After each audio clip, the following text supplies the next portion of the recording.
नमस्कार दोस्तों, आज है 17 मई 2020। Sharma online academy current affair की दुनिया में आप लोग का स्वागत करता है। तो चलिए शुरू करते हैं।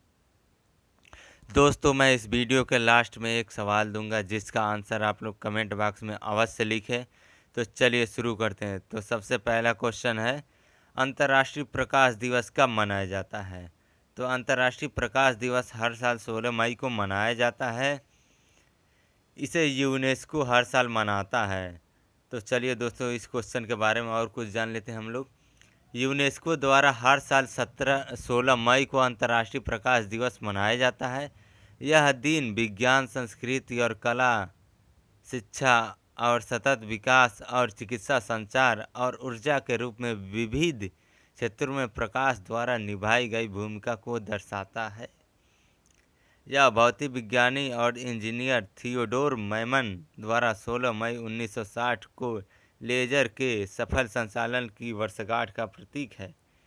तो इस आंसर में इसे यूनेस्को मनाता है। तो यूनेस्को के बारे में हम लोग जान लेते हैं।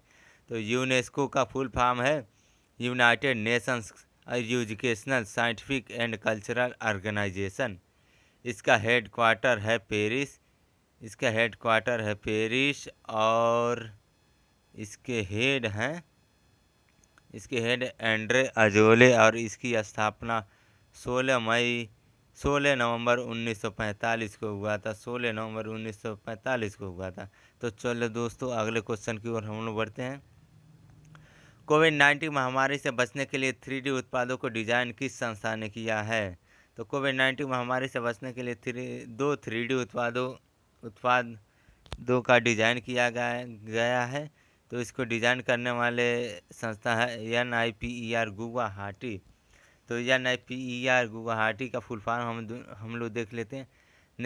NIPER का फुल फॉर्म है national institute of pharmaceutical and research. तो इसमें दो उत्पाद को डिजाइन किया गया है, जिसमें पहला उत्पाद एक 3D printed hands free object है, जिसका उपयोग दरवाज़ों, खिड़कियों आदि को खोलने या बंद करने में मदद के लिए किया जा सकता है। और दूसरा उत्पाद कोरोना वायरस के प्रसार को नियंत्रित करने के लिए एक 3D मुद्रित रोगाणुरोधी फेस शील्ड है। तो चलिए दोस्तों, अगले क्वेश्चन की ओर हम लोग बढ़ते हैं। सिक्किम राज्य दिवस कब मनाया जाता है? तो हर साल सिक्किम राज्य दिवस 16 मई को मनाया जाता है। तो 16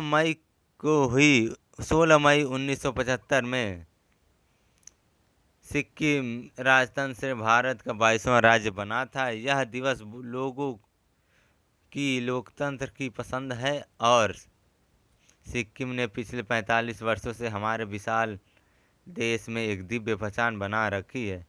1975 में सिक्किम के प्रधानमंत्री भारतीय संसद से सिक्किम को भारतीय राज्य के रूप में विकसित करने की अपील की है। तो इस क्वेश्चन में सिक्किम राज्य आया है, तो सिक्किम के बारे में हम लोग जान लेते हैं। सिक्किम राज्य की राजधानी गंगटोक है। सिक्किम के सीएम प्रेम सिंह तामांग है। सिक्किम के गवर्नर हैं गंगा प्रसाद। और सिक्किम राज्य में राज्यसभा सीटों की संख्या 1 है और लोकसभा सीटों की भी संख्या 1 है, दोनों 1-1 है। तो चलिए दोस्तों, अगले क्वेश्चन की ओर हम लोग बढ़ते हैं। कोरोना वायरस की समाप्ति की घोषणा करने वाला पहला देश कौन बना है?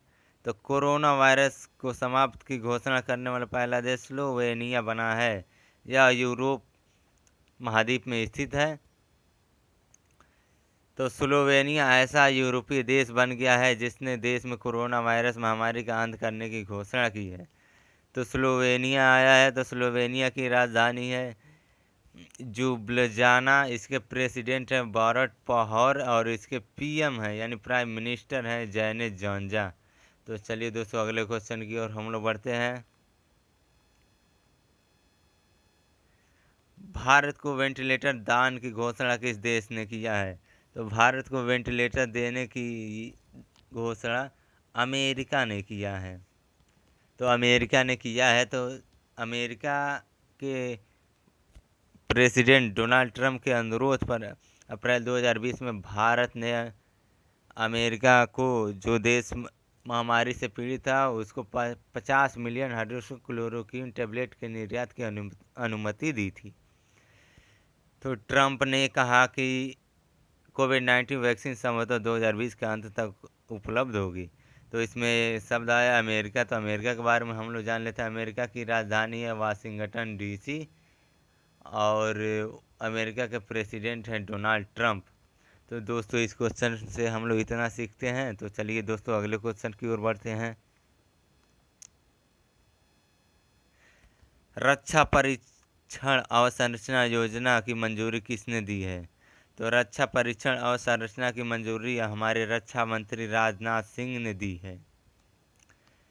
तो इसमें इस योजना के तहत 400 करोड़ रुपए का परिव्यय है और इस क्षेत्र के लिए अत्याधुनिक परीक्षण बुनियादी ढांचे का निर्माण करेगा। यह योजना 5 साल की अवधि के लिए चलेगी और इसमें निजी उद्योग के साथ साझेदारी में 6 से 8 नई सुविधाएं स्थापित करने की परिकल्पना की गई है। तो चलिए दोस्तों अगले क्वेश्चन की ओर हम लोग बढ़ते हैं। गोल कार्यक्रम किसने लॉन्च किया है?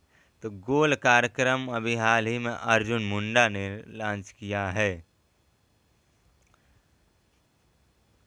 तो हमारे जनजाति मामलों के मंत्री अर्जुन मुंडा ने फेसबुक के साथ साझेदारी में गोल कार्यक्रम लॉन्च किया है। तो इसमें शब्द आया है गोल। तो गोल के बारे में हम लोग जान लेते हैं। गोल का फुल फॉर्म है गोइंग ऑनलाइन एज लीडर्स। गोल का फुल फॉर्म है going online as leaders.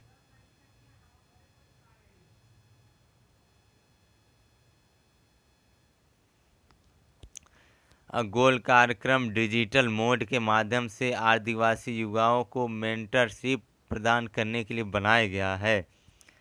Digital रूप से सक्षम कार्यक्रम आदिवासी युवाओं की छिपी हुई प्रतिभाओं का पता लगाने के लिए एक उत्प्रेरक के रूप में कार्य करने की परिकल्पना करता है जो उनके व्यक्तिगत विकास में मदद करेगा।